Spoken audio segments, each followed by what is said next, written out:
I'm Jennifer Angel. These are your stars, Capricorn. Wow, so much happening at the moment. I really hope that it's a lot of movement for all of us Capricorns. We've certainly, deserve it. Been waiting. We really work hard, and I know I do, and I know all my Capricorn fans out there who write to me all the time do as well. So anyway, so there's likely to be some movement happening this week, so stand by. Okay, so let's go through it. First of all, this month's full moon is in your sign. So that's on the 23rd, the end of this week. Now, the full moon can really sort of shake things up. I mean, it can sort of make you feel a little bit unsettled. It always does for me because I was born on a full moon, and Cancer in the moon. Or the moon in Cancer, rather.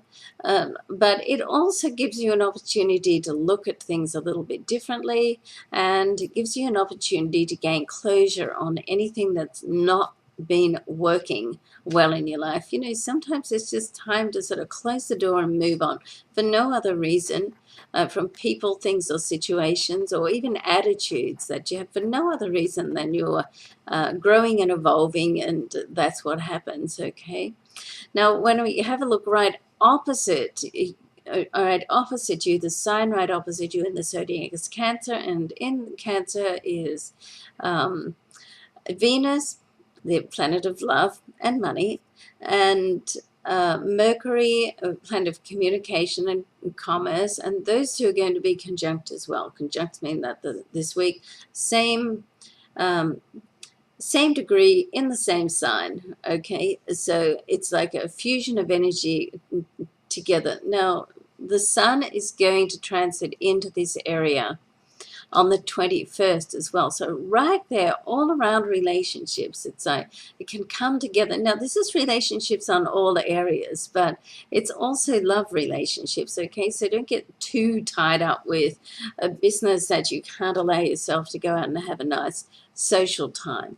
Now, the other thing that's happening this week, so it's all like love and business this week. So you want to get organized so you can, don't feel under so much pressure, and you're able to change a few things around and able to give yourself a little bit of break and, have some nice sort of social time. Okay, so midweek on the 19th, so just before the sun transits into your 7th house, your love and partnerships area, it's going to be in the sign before it, which is your solar 6th house. Now, this is all to do with work.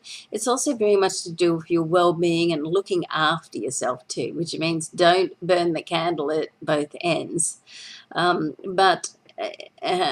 On the 19th, the sun is going to conjunct with Jupiter, and that Jupiter is the planet of abundance and expansion. So this transit is one of the most beneficial transits that we can have. Okay, so and things have been building and working up to this. It's like the momentum is starting, and this week, with all this activity, with the full moon and the planets that are opposite you, they're bringing together, relationships and partnerships and contacts, and the conjunction of the sun and Jupiter in your 6th house of work. It can all start to come together this week. I hope so. Now, the other thing that's happening in this area as well is Mars is still in the 6th house. Now, Mars does sextile with Uranus earlier in the week on the 19th. So Uranus is in your solar 4th house, all to do with your family and around your home.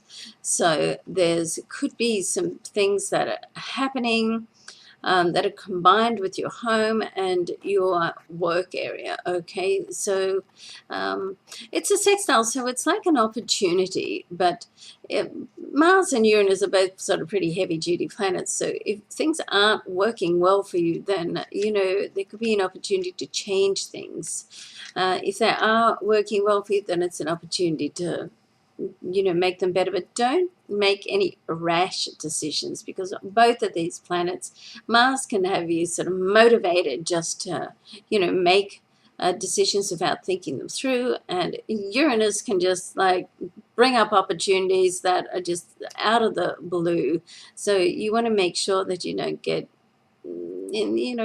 infatuated, I guess is a good word, and you think things through, because certainly with the Sun and Jupiter, that conjunction can give you a little bit of a overabundance of um, you want to stay in reality rather than be too idealistic. I mean, certainly think big, have your big dreams, but then keep your feet on the ground as well.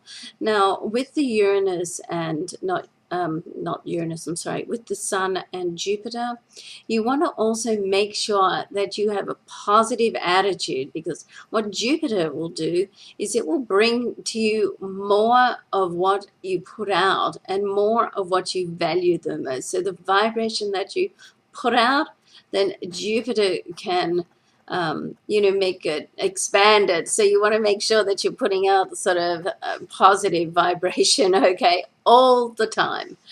All right, so check yourself there.